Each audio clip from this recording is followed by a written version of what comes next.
Muy buenas noches, bienvenidos al programa habitual nuestro de Tiempo Presente, programa que produce TAC Televisión Online y Nortevisión. Como siempre nos acompaña Hilario y Teo y Hilario. Tenemos preparado un menú interesante con varios temas que iremos desgranando a lo largo de esta noche. El primer punto es una novedad. Lo que voy a comentarles es que el relator de la ONU sobre la pobreza recomienda a España explore el control de los precios de alquiler, teniendo en cuenta que Nadia Calviño, la vicepresidenta primero, rechaza la regulación de los precios de alquiler. Indudablemente el señor que ha venido, que se llama Philip Alston, dice: me ha quedado muy claro que hay dos Españas. También ellos piensan que hay dos Españas, lamentablemente. Ha concluido el australiano, la más conocida y que visitan millones de turistas cada año y que a los márgenes de la luz pública, caracterizada por una pobreza generalizada y un alto nivel de desempleo, una crisis de vivienda de proporciones inquietantes, un sistema de protección completamente inadecuado. Bueno, esto es un tema que ya sabíamos en este país que vivimos llamado España, pero que me preocupa mucho que un relator de las Naciones Unidas venga, ponga el dedo en la llaga y hurgue un poquito y diga las cosas como son. No sé qué te parece a ti, Teo. Bueno, la verdad que ciertamente ha puesto el dedo en la llaga y ha dejado al gobierno actual, al anterior también, porque bueno, esto no es de ahora ni mucho menos, sino que viene de lejos, porque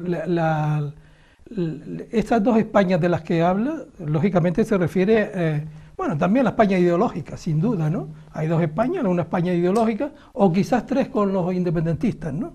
Que eso también tiene otra ideología al margen de la siempre izquierda más o menos y derecha más o menos, que siempre ha predominado en España. Pero yendo al caso que nos ocupa, diremos que en España, por supuesto, la pobreza, la exclusión social supone el 30% aún. Ya lo hemos tratado ya en otras tertulias, que es por lo que él se ha quedado, como dice, sorprendido con este tema, ¿no? Y luego la carencia de viviendas sociales y demás. Por eso, claro, la carestía que se ha producido en España con un posible alquiler de cualquier persona, ¿no? Bueno, ya al margen de los centros turísticos y demás, de las grandes capitales, que eso sí que son, bueno, siempre son, que todo el mundo quiere vivir ahí temporalmente durante las vacaciones y por ello, bueno, se hace más caro. Estamos en la ley de oferta y demanda. La señora Calviño, que es vicepresidenta económica del gobierno de coalición, ella no está de acuerdo. Sabemos que ella tiene una ideología liberal o neoliberal, por lo tanto no está de acuerdo con ese tema, pero ella pertenece a un gobierno en el cual la mayoría es de izquierda o centroizquierda, de tal forma que ya se tiene que tener a las circunstancias que imponga, digamos, el criterio general del propio gobierno. Bueno, yo creo que como dejó de entrever, el tema está no en los precios de alquiler, sino en la carencia de viviendas sociales. En los últimos años, yo creo que casi una decena de años, no se ha construido viviendas sociales ninguna, y el error que significó por parte del PP, el señor Aznar en su momento, transferir las competencias sobre suelo a los ayuntamientos. Con lo cual aquí hay una doble especulación y no se hacen viviendas sociales. El señor que invierte en viviendas es normal que intente alquilarlas lo máximo posible porque hay una inversión y tiene que sacar la rentabilidad. No se entiende que los gobiernos, las corporaciones locales e insulares y autonómicas no hagan viviendas sociales para paliar, sobre todo en el caso nuestro, en que hay muchos trabajadores de la administración que tienen, llámales maestros, llámales profesores, llámales médicos, que han de ser desplazados a las islas menores para ocupar las plazas correspondientes, pues esta gente no puede gastar una gran cantidad de dinero en alquiler de vivienda y es ahí donde tiene que verse la acción de las viviendas sociales para que las tengan a unos precios asequibles y aceptables que le hagan que con su salario puedan vivir. Yo lo que haya dicho el redactor de la ONU, perdón, no es que no le dé importancia, yo creo que hay que ir al fondo de la cuestión. que es decirle a los gobiernos que hay que tener en el mercado permanentemente viviendas sociales en función de la evolución de la población de cada país. Lo otro, entrar en los precios de alquiler en un mercado, una economía de libre mercado, un mercado de libre economía, como queramos llamarle, me parece bastante absurdo. Ahora, si la ONU ya está en plan organización de caridad, que quiere empezar a hacer obras de caridad, yo creo que la ONU tiene otros problemas que cumplir mucho más importantes y otras recomendaciones que hacer de más importancia y de más valor, que obligar o recomendar que hayan viviendas sociales, no que controlen los precios de alquiler. Claro, pero yo creo que también esto es un buen tirón de oreja para que el Estado español en este caso, prevea que también hay, digamos, ese gran hermano, ese ojo que está en la ONU que dice, oiga, ustedes no están haciendo lo correcto, porque aunque tengan en este caso una mayoría en esta coalición, ellos tienen la obligación, además, lo recoge en la Constitución, pero bueno, la Constitución es papel mojado, porque siempre está, todo está muy bien escrito, el papel lo aguanta todo, pero la realidad, la activación de todo eso no se produce, ¿no? Y también decía el relator, otro tema que también hemos tratado aquí en varias tertulias, ha sido la pobreza infantil tan grande que hay en España. Es otro de los fenómenos el cual tiene que solventar un gobierno como el que tenemos de izquierda, ¿no? No, sí, estoy de acuerdo, pero lo que pasa es que yo no entiendo que hablemos de la pobreza infantil, que existe, porque la pobreza en sí, donde empiezas en la familia. Hay una pobreza familiar y hay una reestructuración, una total desestructuración de la familia, con lo cual se produce ese abandono de la infancia que tiene que estar mendigando y que tiene que estar a expensas de que encuentre quien los recoja o quien los acoja para poder seguir adelante. Y esa es la tristeza.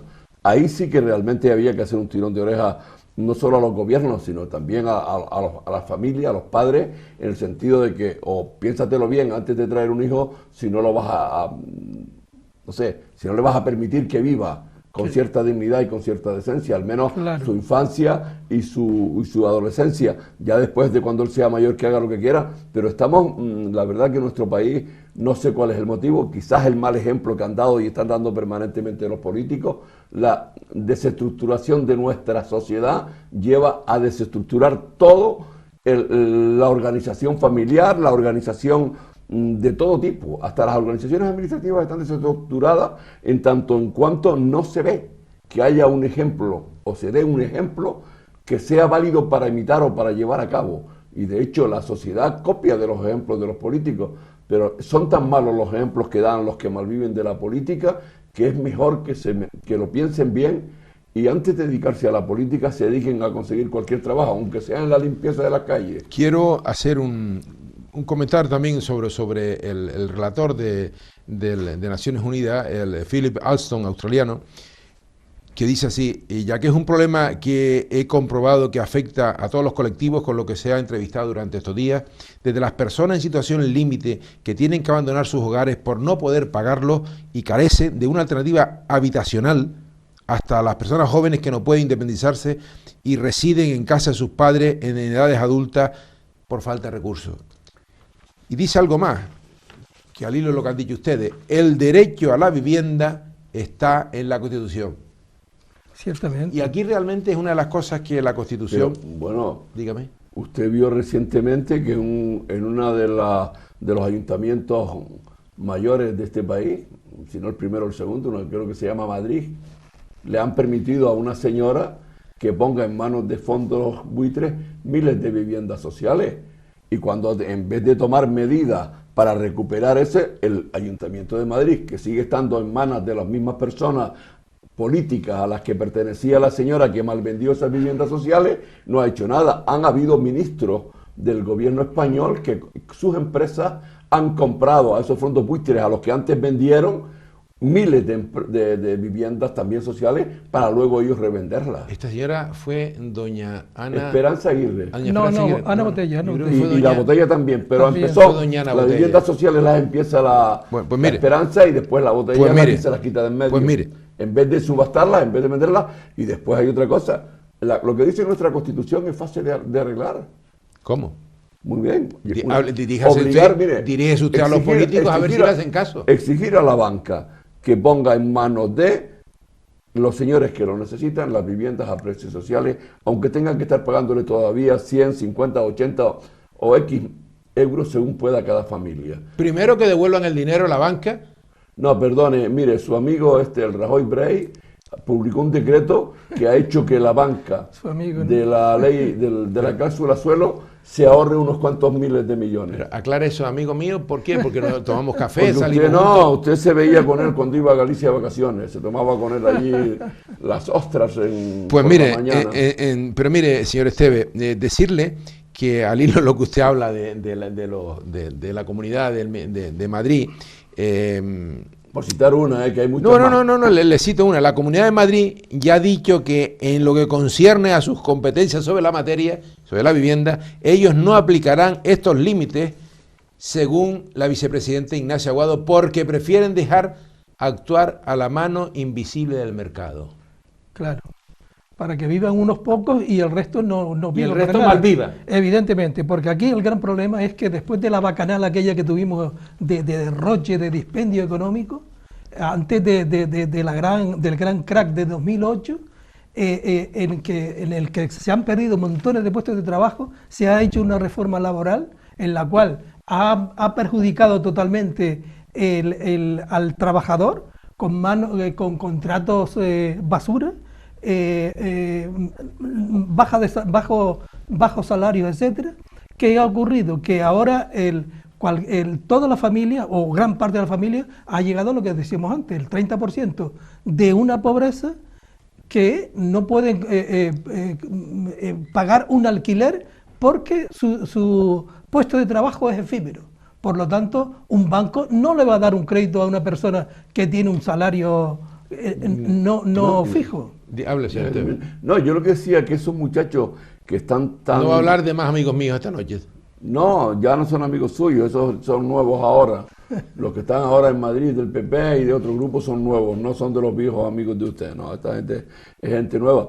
Estos muchachos que se llaman, o que vienen ellos cubriéndole las espaldas a la labor de Franco y a lo que hizo Franco y al franquismo, pues fíjate que la reforma laboral es anular una de las mejores leyes que tuvo el franquismo.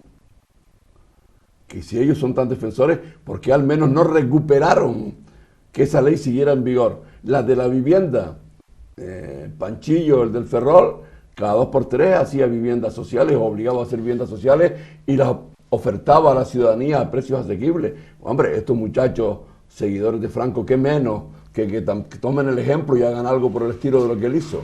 Para cerrar, o solo lo tienen en cuenta para otras cosas que llaman ellos, que no sé, que le dan un nombre más raro que Dios, ¿no? Con eso de la memoria histórica y que eso es revolver no sé qué y que eso es volver para atrás.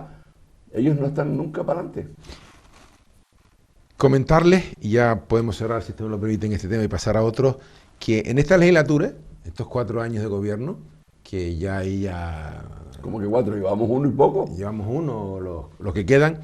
El Ejecutivo Nacional construirá solo 20.000 viviendas a precios asequibles durante la legislatura. ¿Pero quién las construye? Bueno, el gobierno quiere que se construyan 20.000 y da suelos para 50 años, para la iniciativa privada las construya. Bueno, esto vamos a guardarlo y si dentro de unos años seguimos en esta tertulia, volveremos a sacar qué es lo que digo es Diego y lo que Diego digo, ¿no? Donde dije digo. Bien. Pero bueno, es Dígame. que lógicamente habría que de nuevo invitarle al relator a ver si eso se cumple. Al relator de la ONU. Sí, bien, a ver si al eso australiano. Exactamente, si se Bueno, cumple. vamos Lo que a ver. tienen que hacer, lo que dice Hilario, es que toda esa cantidad de inmuebles que tiene La banca. Que ya lo deje, bueno, a precios asequibles o alquileres en manos de los que lo necesitan. Alquileres que sean también accesibles. Asequibles a una persona que pueda pagarlo, mire, por supuesto. Usted antes dijo algo que decía el Ayuntamiento de Madrid, ¿no? Sí. No. Pero fíjese que esos muchachos son los que se llaman constitucionalistas.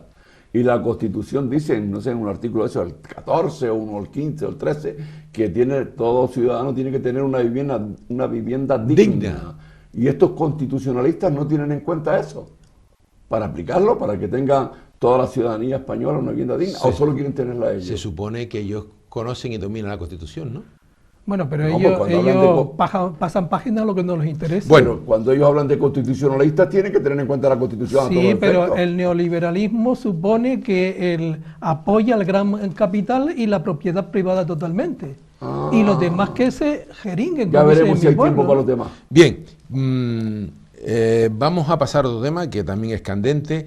Sobre el gobierno y sindicatos y la patronal pactan subir el salario mínimo a 950 euros. El gobierno logra su primera victoria política pactada con la subida del salario mínimo con sindicatos y patronal.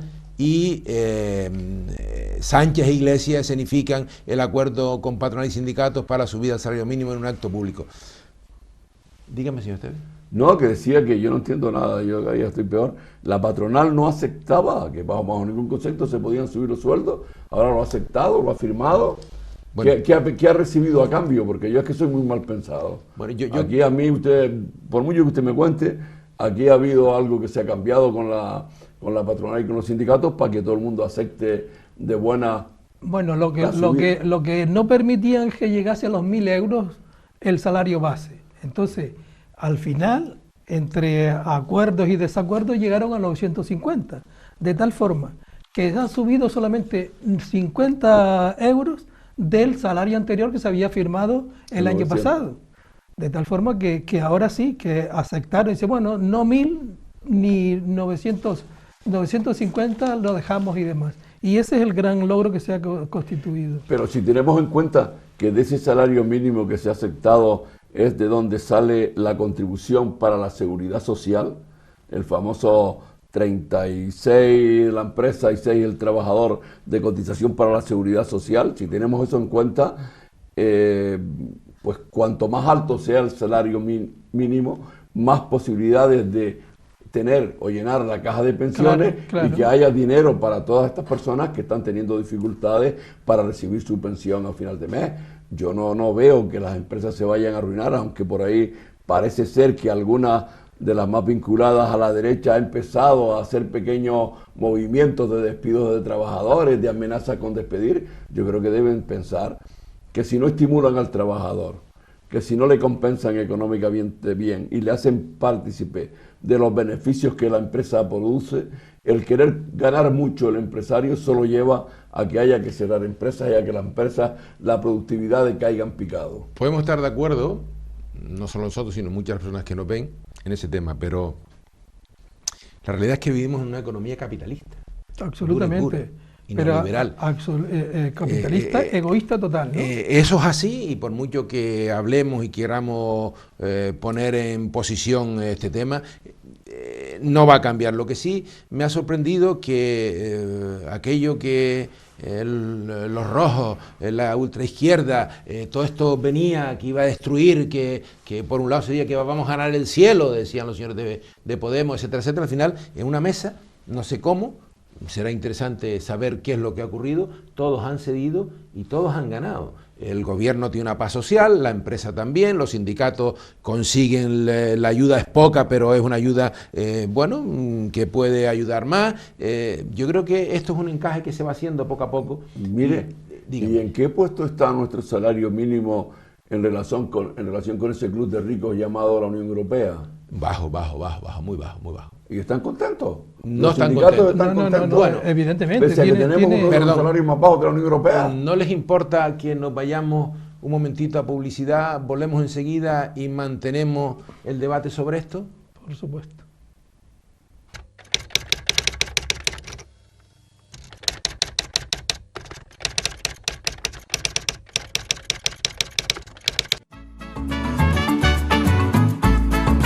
El ahorrador de electricidad Estaminal es el único aparato en el mercado que reduce el consumo de electricidad tras haberse instalado en miles de hogares en Canarias. No deje que su factura de electricidad afecte su economía familiar. El ahorrador Estaminal le garantiza una reducción de un 10 hasta un 35% de su recibo de luz. Estaminal no necesita ninguna instalación especial, es autoinstalable y no consume electricidad. Diga basta al excesivo consumo de electricidad y llámenos al 928-481-249. Reduzca hasta un 35% de su factura de electricidad. Estaminal, su seguro de ahorro.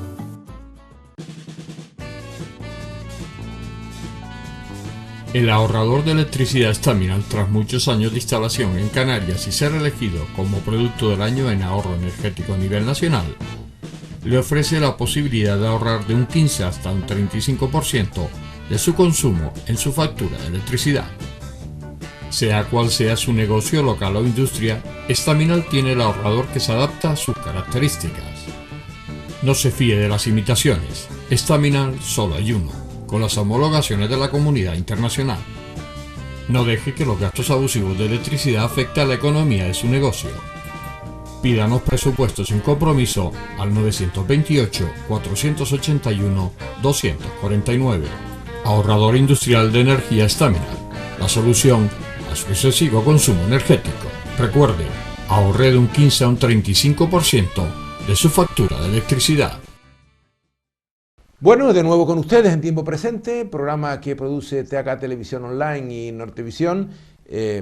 Volvemos al tema que habíamos dejado al final de la primera parte sobre gobierno y sindicatos y patronal pactan subir el salario mínimo a 950 euros, el gobierno logra su primera victoria política, pacta otra subida de salario mínimo con sindicatos y patronal. Bueno, y yo creo que también Sánchez e Iglesias pues han escenificado el acuerdo con la patronal y sindicatos. Yo creo que esto ha sido un paso interesante cara a la política española, la política económica, donde se ha visto que todo no era malo, habrán temas claroscuros como todo en la vida, y el que se haya dado este primer paso, que la patronal efectivamente no quería 1000 y llegaron a 950 y todos al final se dieron, como siempre digo yo, para ganar España. Creo que no ha sido malo. Yo creo que esto puede dar pie a otras cosas que están ahí en la mesa y que hay que consensuarlas, sacarlas adelante. Yo creo que aquí al menos a mí me da una luz en este complicado túnel que tenemos que pasar estos 4 años. No sé, ¿ustedes cómo ven ese tema? Señores, Esteve está muy No, yo lo veo con tristeza. Si tenemos uno de los salarios mínimos más bajos de Europa. De acuerdo. Mientras que nuestros políticos tienen unos salarios, nuestros políticos y sus asesores equilibrados a los europeos. Entonces yo creo que hay que deben ellos hacer justicia y un poco pensar en que el obrero con ese dinero malvive y no puede mantener una familia si quiere un poco tenerla. Y hay que pensar y hay que distribuir la riqueza que produce el trabajador, que es quien realmente pone el callo, para que tengamos una sociedad más justa, más social y en el cual el trabajador, que es realmente el sufridor, pueda atender las necesidades de vivir con cierta dignidad y no vestir y educarse con dignidad y de acuerdo con el momento en que estamos. Yo lo veo como muy contento porque han subido 50 euros, pero yo creo que eso son migajas y es una miseria de acuerdo con los salarios que hay en Europa. No he dicho que... Y creo que los sindicatos han hecho a lo largo de la trayectoria en los últimos años un mal servicio al trabajador en tanto en cuanto que se han vendido por un plato de lentejas sin defender. No estoy contento, pero veo, Teo, un poquito de luz en este largo túnel donde al final no se ve sino fuego y ahora parece que se ve una pequeña luz y que puede ayudar a lo largo de la legislatura, porque si esto se empieza a empantanar con este tema, mal va a tener la legislatura. No sé qué va a pasar cuando llegue mayo con la elección en Cataluña. Hace unos días... No, en mayo no, empiece para allá mucho más lejos. Más lejos, también he visto que en cualquier momento habrán, supongo yo, elecciones en el País Vasco.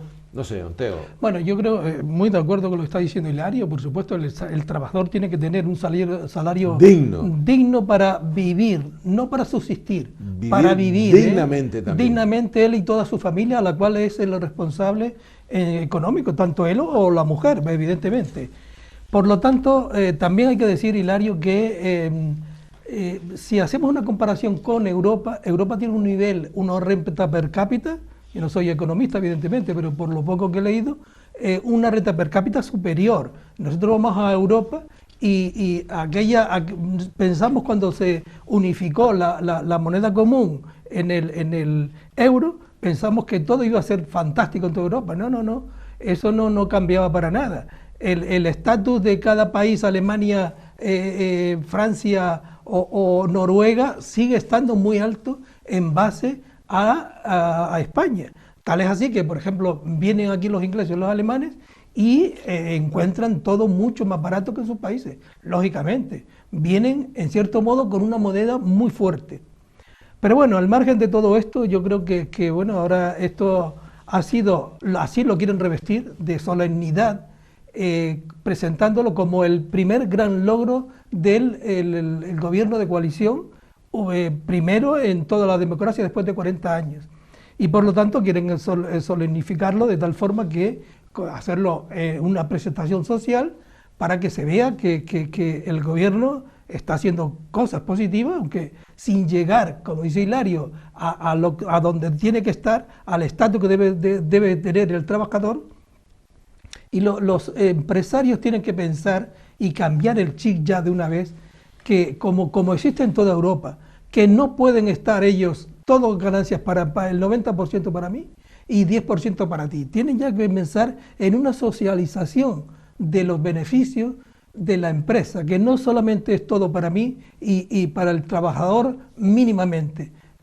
Bueno, no vamos a llegar al plato de arroz que se da en China por trabajar simplemente 12 horas, que bueno, eso para ellos es un logro, no sé si ahora, era por lo menos un logro que tenían, que un plato de arroz y una cama en un cuchitril, hacinados todos, ¿no?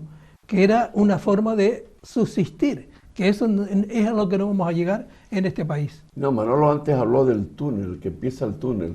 Lo malo es que ese túnel tenga 4 años de duración, con lo cual la luz se va a perder al final de los 4 años y esos 50 euros van a ser prácticamente de una insignificancia tal que no van a servir para nada. Efectivamente. Esperemos que cada año, como máximo, vayan subiendo unos 50 euros, a ver si aquí al final de la legislatura la gente está en un salario un poco más decente, un poco, ya no te digo de acorde con los vividores de la política, sino un poquito mejor retribuido para que se sientan estimulados los trabajadores.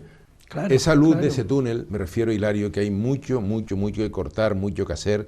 Una de las cosas que estoy leyendo en este momento es que el gobierno, con este tema del salario, esta sesión que se ha hecho, porque yo creo que habrá sido una negociación dura. Por un lado, un monolito que es los empresarios, por otro los sindicatos, por otro el gobierno, es una mesa 3 complicado. El gobierno pretende activar ya el diálogo social para iniciar el desmontaje de la reforma laboral y un acuerdo para las pensiones. Esto posiblemente sea otro paso muy avanzado que tengamos que dar en un próximo futuro. Espero que a lo mejor antes del verano ya tengamos buenas noticias de esto. Pero indudablemente ese túnel es complicado, ese túnel tiene muchos problemas de salud, efectivamente se puede apagar y se puede volver a la oscuridad total y absoluta, depende de lo que ocurra en Cataluña, fundamentalmente en las elecciones del País Vasco, de acuerdo si la derecha es capaz de pensar en España y no en su partido y dar un paso y tender la mano, a eso me refiero. Manuel, yo sé que hay que olvidarse de la derecha, hay que decirle a la gente, a la ciudadanía de a pie, a los que votan, que son la mayoría, que no son de derecha, que si quieren seguir machacándose, que los machaquen, que sigan votando como votan, y que si quieren cambiar, hay que decirlo claramente, y que si quieren que cambien, tienen que optar por votar otras opciones que les puedan ayudar a salir del impasse en el que están, porque si no van mal. Es decir, mire, usted ve cada día en la prensa, a mí me asustan ver las cifras de lo que ganan las empresas cada vez que pasa un trimestre, y que digan que no se puede subir el salario cuando están ganando miles de millones, sí, un poco menos que el año anterior, pero son miles de millones de euros de beneficios. Claro. Y que digan que no pueden subir el salario es la mayor de las desvergüenzas que he oído en mi vida. Y en segundo lugar, que los gobiernos y los sindicatos estén medrando para ver si se puede o no se puede, porque lo dicen los empresarios, pero que después el balance, lo cuenta el resultado es otra. Aquí hay que empezar a tomar medidas ya. Yo no digo una economía dirigida y controlada, pero sí que eso de la libre economía que exista, pero como decía Teo, hay que empezar yo no digo socializar, sino repartir. Porque la palabra socializar le suena mal a los amigos de don Manuel, a la derecha capitalista, le suena mal socializar. Al neoliberalismo, ¿no? Yo digo repartir, distribuir un poquito de esos beneficios. Vamos a ver porque a los amigos de la derecha, don Manuel, lo de socializar le suena muy mal. Vamos a ver. Verán el cariño a la judicia que me tiene el amigo Hilario y por eso siempre me está dando auténtico hurgando, pero yo ya mayor como él, con canas, pues soy capaz de ir sorteando este juego. Mire, tengamos en cuenta, ya lo dije antes, vivimos en un país, en un entorno europeo donde la economía es capitalista dura y pura. Y esto es una lucha de titanes. Perdón un momento. Poníamos antes como ejemplo los países nórdicos. Ciertamente. Para no una son cosa. tan capitalistas. Pero mire, son un poquito, pero no tanto. Pero mire, esto es harto complicado, usted lo sabe, usted tiene tantos datos como yo y en esas mesas de negociación son muy complicadas porque el poder que tiene el capital es inmenso, Total, nos guste total. o no nos guste, y lo que hay es que Es un poder fáctico total.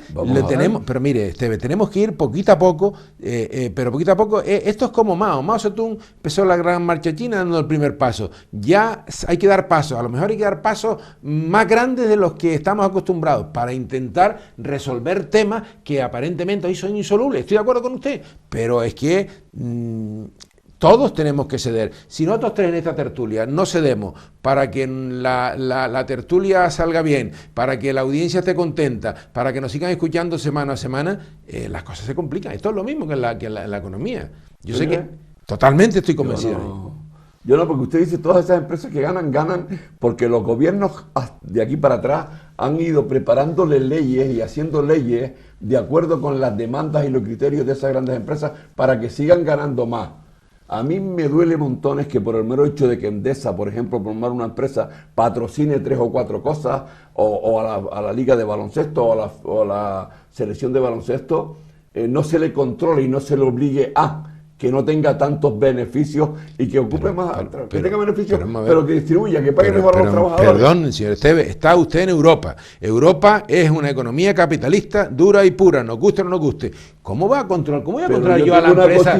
Pero espera un momento, ¿cómo voy a controlar yo a la empresa de Don Teo a ese tema? Es que eso no sería una economía capitalista, sería una economía socialista, socializante. No, pero yo tengo una constitución que me dice una serie de cosas que no se cumplen. Ahí estoy de acuerdo con usted. Ahí sí que estoy de acuerdo. Yo tengo que hacer como gobierno que lo que dice la Constitución para atender a la ciudadanía se cumpla. Y tengo que recurrir o tengo que echar mano a aquellos que realmente están ganando mucho y que tienen mucho. Porque al que no tiene nada, ¿qué le voy a pedir que aporte y que ponga? Nada.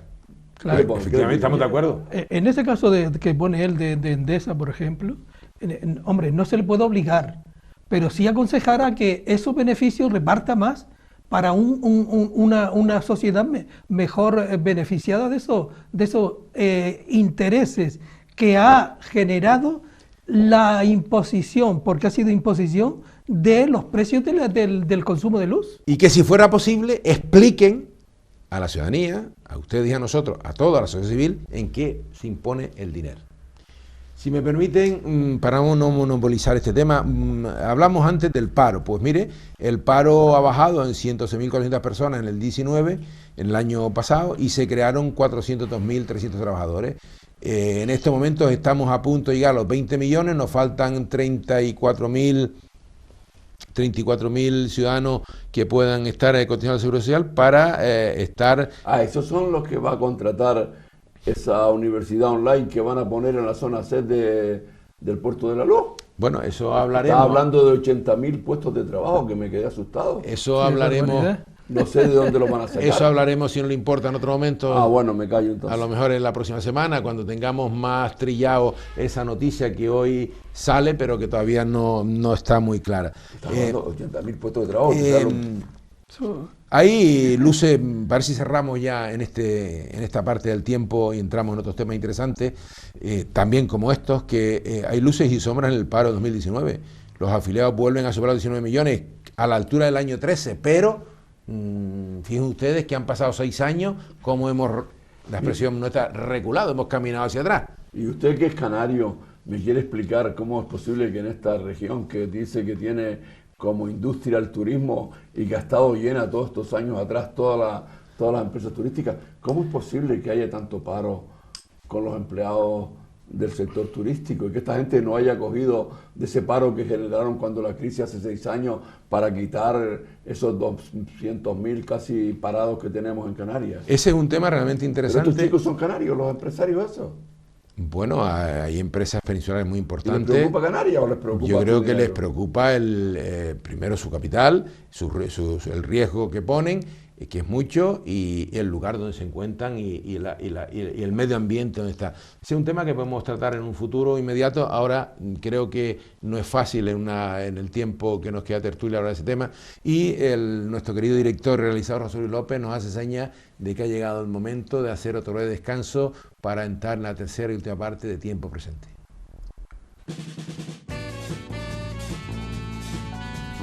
El ahorrador de electricidad Staminal, tras muchos años de instalación en Canarias y ser elegido como producto del año en ahorro energético a nivel nacional, le ofrece la posibilidad de ahorrar de un 15 hasta un 35% de su consumo en su factura de electricidad. Sea cual sea su negocio local o industria, Staminal tiene el ahorrador que se adapta a sus características. No se fíe de las imitaciones, Staminal solo hay uno, con las homologaciones de la comunidad internacional. No deje que los gastos abusivos de electricidad afecten a la economía de su negocio. Pídanos presupuestos sin compromiso al 928-481-249. Ahorrador industrial de energía Staminal, la solución a su excesivo consumo energético. Recuerde, ahorre de un 15 a un 35% de su factura de electricidad.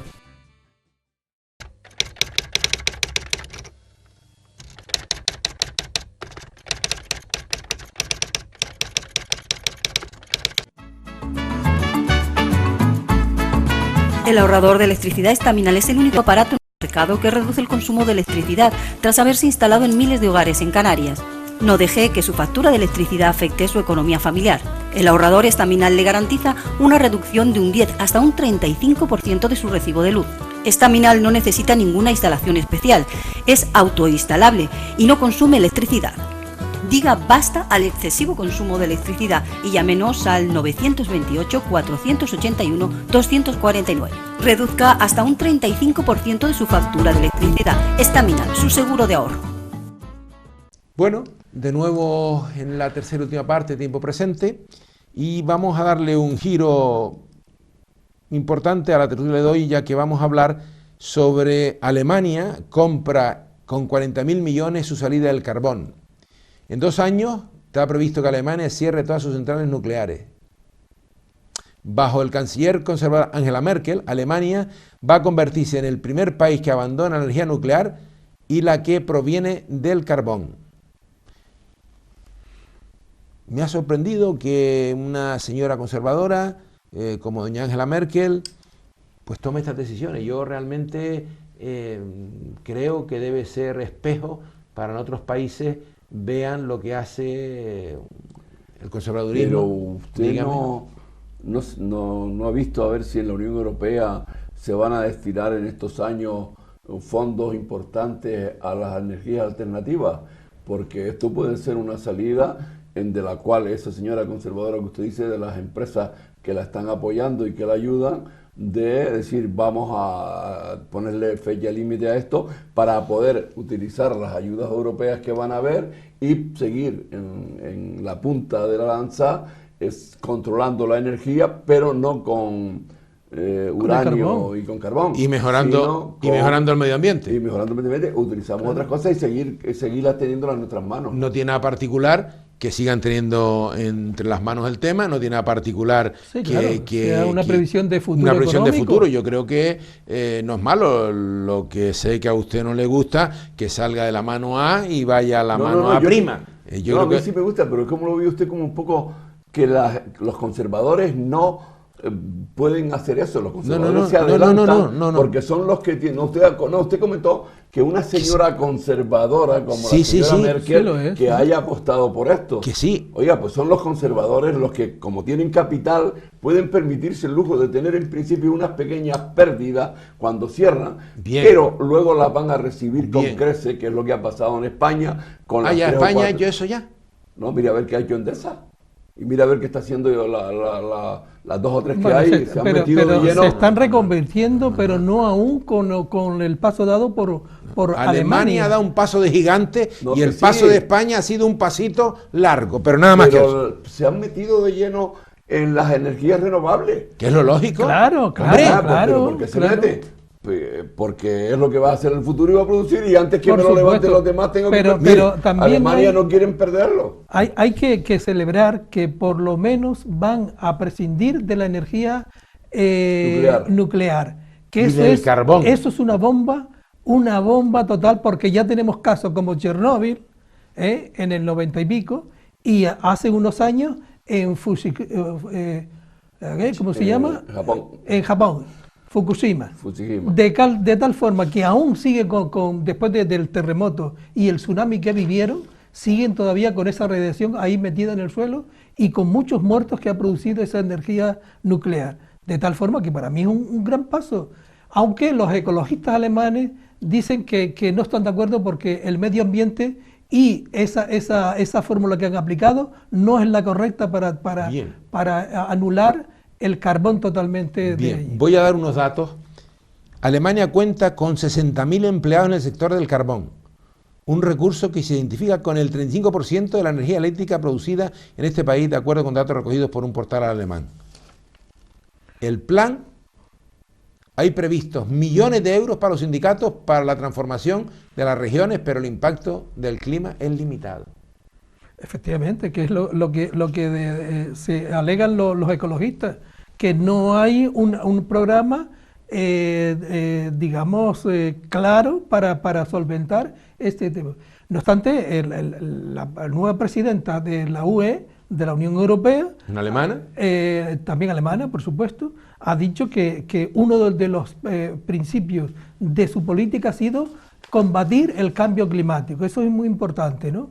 Y luego, claro, prescindir del carbón, descarbonizar, como se dice ahora, es muy importante porque este es uno de los grandes emisores de CO2, de dióxido de carbono a la atmósfera, junto con el petróleo y demás.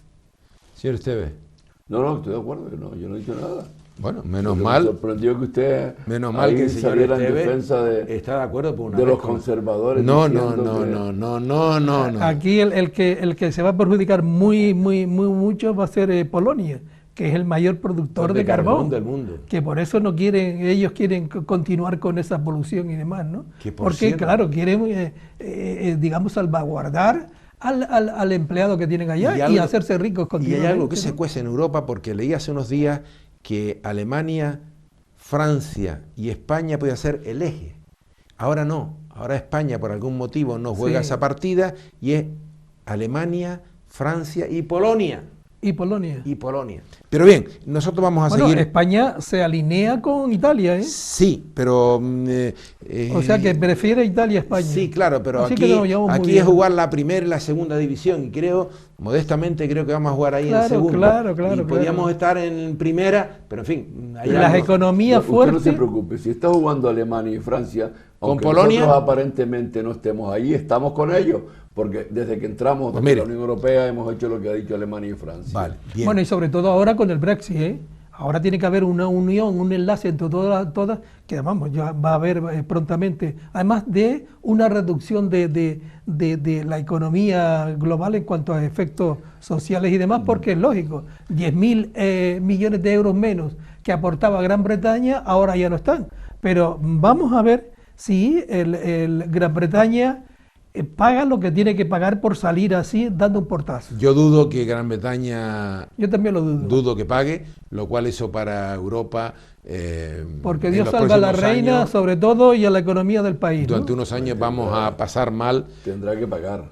Yo creo que no Porque- paga. Señor Boris Johnson... Ellos acuerdos lo son ponen en acuerdos. duda si salir con el portazo, pero también Los acuerdos son Europa acuerdos. tiene que tener, Europa tiene que tener también su represalia, defenderse. Oiga, ustedes se han marchado dando un portazo, nosotros no podemos darle ahora, hacerles un homenaje de Eso no es culpa grandiosidad. mía, eso no es culpa mía, ¿no? No. Y lo de De sus Polonia, dice amigos, usted, por supuesto.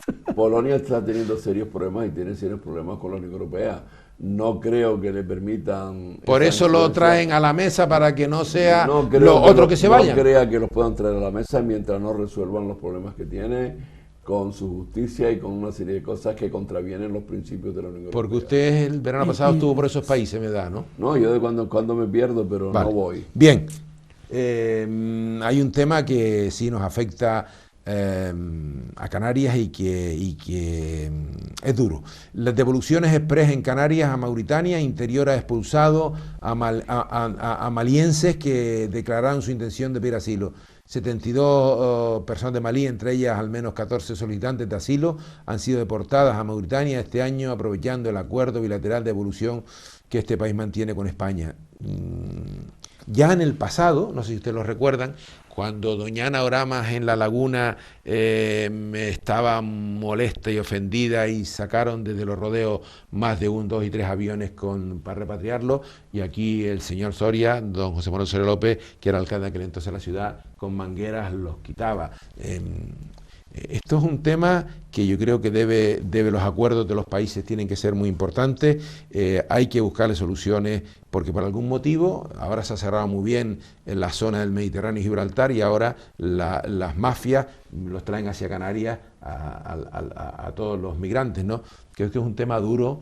Usted recuerde de jovencito que la primera patera llegó, creo, en el año 90, me parece, o 94, a la zona de Fuerteventura, a la Isla de Lobos.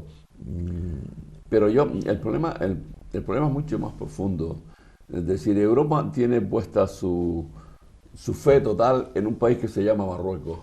Marruecos es un país que tiene organizada una red de captación de subsaharianos que quieran venir a Europa y que los trae, le garantiza previo pago de entre 3.000 y 5.000 euros que llegarán a Europa un día cuando ellos tengan todo en condiciones, y no están colaborando con la Unión Europea en la medida del dinero que están recibiendo por frenar el flujo migratorio hacia Europa. Dinero europeo.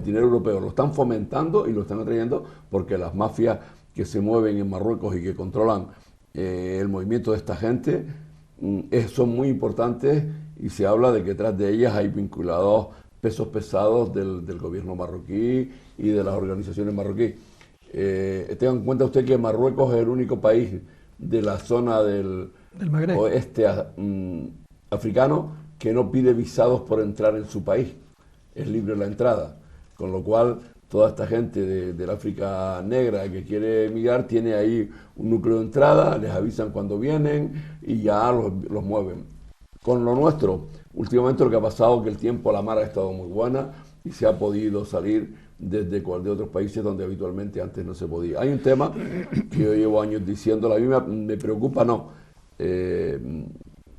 me molesta que la patera que iba a llegar al Hierro el otro día, teniendo en cuenta las corrientes y teniendo en cuenta la situación del Hierro, ¿de dónde tuvo que salir de África para llegar ahí? Porque a 800 kilómetros del Hierro estaba.